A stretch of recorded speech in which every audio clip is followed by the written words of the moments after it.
is no doubt at all anymore that the science of intelligent design absolutely crushes any competition, absolutely crushes any other theory about the nature of the universe that we live in.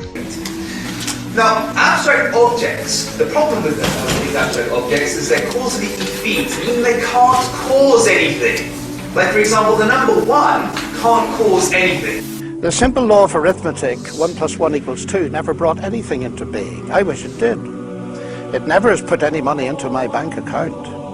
If I put £1,000 into the bank today and later another £1,000, the laws of arithmetic will rationally explain how it is that I now have £2,000 in the bank. But if I never put any money into the bank myself and simply leave it to the laws of arithmetic to bring money into being, I shall be permanently bankrupt. C.S. Lewis, with usual brilliance, grasped this years ago. The laws of nature produce no events. They state the pattern to which every event, if only it can be induced to happen, must conform. Just as the rules of arithmetic state the pattern to which all transactions with money must conform, if only you can get a hold of any money. Thus, in one sense, the laws of nature cover the whole field of space and time. In another, what they leave out is precisely the whole real universe. The incessant torrent of actual events, which makes up true history, that must come from somewhere else. To think the laws can produce it is like thinking that you can create real money by simply doing sums. For every law says in the last resort, if you have A, then you will get B. But first catch your A. The laws will not do it for you. Now, scientists love developing theories involving mathematical laws to describe natural phenomena, which enable them to make predictions, and they've done it with spectacular success.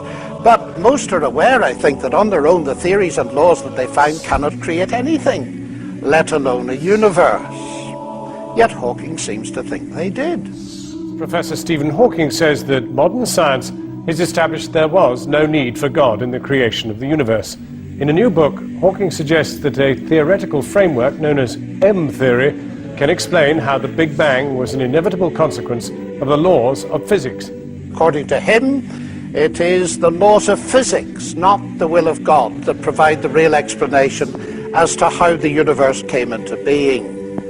The Big Bang, he argues, was the inevitable consequence of these laws. I quote, "Because there is a law such as gravity, the universe can and will create itself from nothing." Now, a supernatural being, or God, is an agent who does something. Dismissing such an agent, Hawking ascribes creative power to physical law. But physical law is not an agent. Hawking, it seems to me, is making a classical category mistake by confusing two entirely different kinds of entity: physical law and personal agency. Our physical laws are a description, usually mathematical, of what normally happens under certain given conditions. This is surely obvious from the very first example that Hawking gives in his book. The sun rises in the east. But this law does not create the sun, nor the planet Earth with east and west. It is descriptive and predictive, but not creative.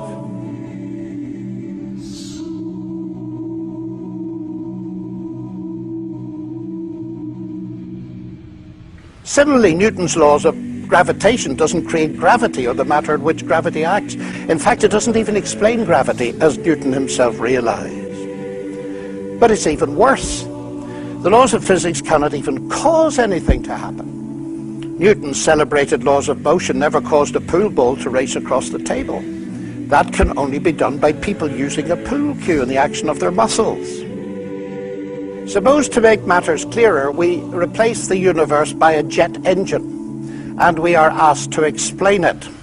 Shall we account for it by mentioning the personal agency of its inventor, Sir Frank Whittle?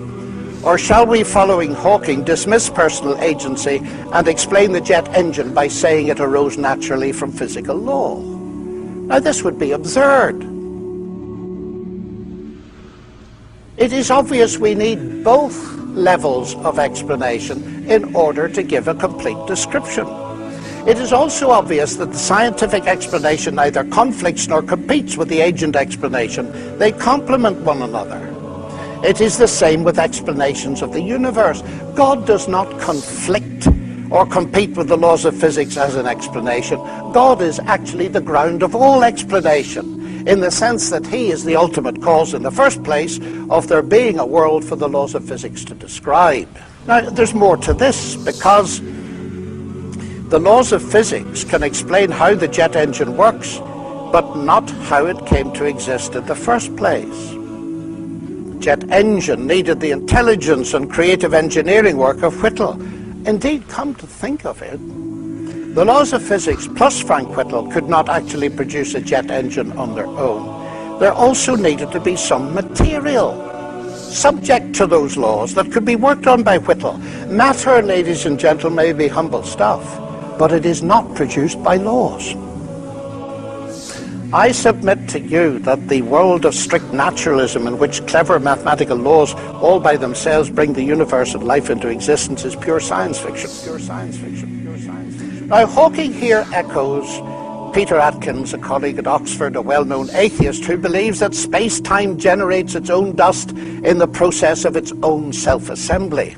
Atkins dubs this the cosmic bootstrap principle, referring to the self-contradictory idea of a person lifting himself by pulling on his own bootlaces. Philosopher of religion Keith Ward is surely right to say that Atkins' view of the universe is as blatantly self-contradictory as the name he gives to it, pointing out that it is logically impossible for a cause to bring about some effect without already being in existence. Ward concludes, between the hypothesis of God and the hypothesis of a cosmic bootstrap, there's no competition. There's no competition. There's no competition. There's no competition. We were always right to think that persons or universes who seek to pull themselves up by their own bootstraps are forever doomed to failure. What perhaps all this goes to show is that nonsense remains nonsense even when talked by world-famous scientists. So the only alternative is an embodied mind, what theists call God. An embodied mind, immaterial, outside time and space.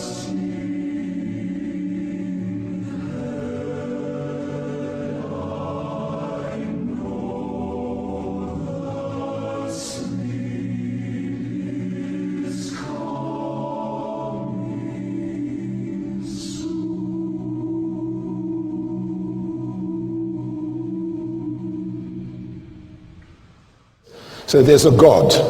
Then you have to say, but sorry, where did God come from? It's not a question I hear often answered. In order to recognize that an explanation is the best, you don't have to have an explanation of the explanation. In order to recognize that an explanation is the best, you don't have to be able to explain the explanation. Folks, this is an elementary point in the philosophy of science. Suppose astronauts were to find on the backside of the moon a pile of machinery there that had not been left by American or Russian cosmonauts. What would be the best explanation for that machinery? Well, clearly it would be some sort of extraterrestrial intelligence that had left the machinery there. And you don't have to have an explanation of who these extraterrestrials were or came from or how they got there or anything of that sort in order to recognize that the best explanation of this machinery is intelligent design. In order to recognize an explanation as the best, you don't have to have an explanation of the explanation. In fact, when you think about it, requiring that would immediately lead to an infinite regress of explanations. You would need an explanation of the explanation, but in order to recognize that as best, you need an explanation of the explanation of the explanation, and then an explanation of the explanation of the explanation of the explanation. And so that nothing could ever be explained. One of the outdated philosophical cliches, in my opinion, is that, well, who created God? We hear that all the time, and they think it's a baseball bat against the theists. but it's made of sponge. And let me tell you why. If we say what caused the cause that caused the universe, then let's continue. What caused the cause that caused the cause that caused the universe? Let's continue. Then what caused the cause that caused the cause that caused the cause that caused the universe? Let's carry on. Then what caused the cause that caused the cause that caused the cause that caused? And that goes on and on and on backwards. But at one point, I have to have an uncaused cause, or there would be nothing in existence today. Think of a string of dominoes.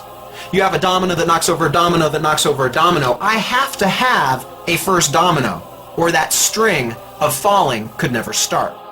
So in essence, to claim who created God or what caused the cause of the universe is equivalent of saying that we don't have a universe. That we don't have a universe. That we don't have a universe. Remember the premises of the argument I gave. Everything that begins to exist has a cause. Something cannot come into being out of nothing. But if something is eternal and timeless, then it doesn't fall under that first premise. It doesn't need a cause. And the concept of God is the concept of an eternal, self-existent, necessary being, and therefore the answer is simply that God is uncaused. He is self-existent. Dear Dr. Craig, one of the objections which has been raised is the first law of thermodynamics, the rule that matter and energy can only be rearranged, or in other words, that matter is neither being created nor destroyed. Yeah. What's funny about this objection is that this is not an objection to the existence of God. This would be an objection to the Big Bang theory of the origin of the universe. It would show that the Big Bang theory of the origin of the universe is false, because according to that theory, all matter and energy, even space and time themselves, came into being at the moment of the Big Bang, and are therefore not eternal. They haven't always been there in the past. So if these fellows were right, all contemporary cosmologists who believe in the Big Bang theory of the origin of the universe would be contradicting the laws of thermodynamics, and that's hardly the case. Why? Well, because the laws of thermodynamics, in particular the law of the conservation of matter and energy, only applies once the universe comes into being. It applies at every moment, at every time, and every point in the universe. But it doesn't apply to the origin of the universe itself. And that's why cosmologists don't consider that the law of conservation of energy and mass is violated by the Big Bang theory of the origin of the universe.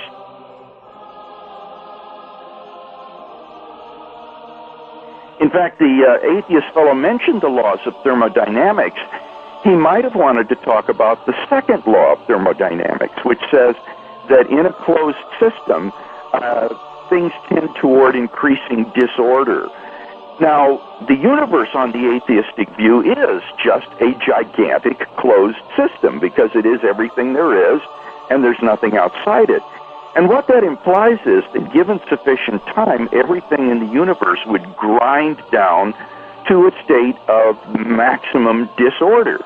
So if the universe has existed for infinite time from eternity past, why is it that we don't find ourselves in this sort of thermodynamically disordered state?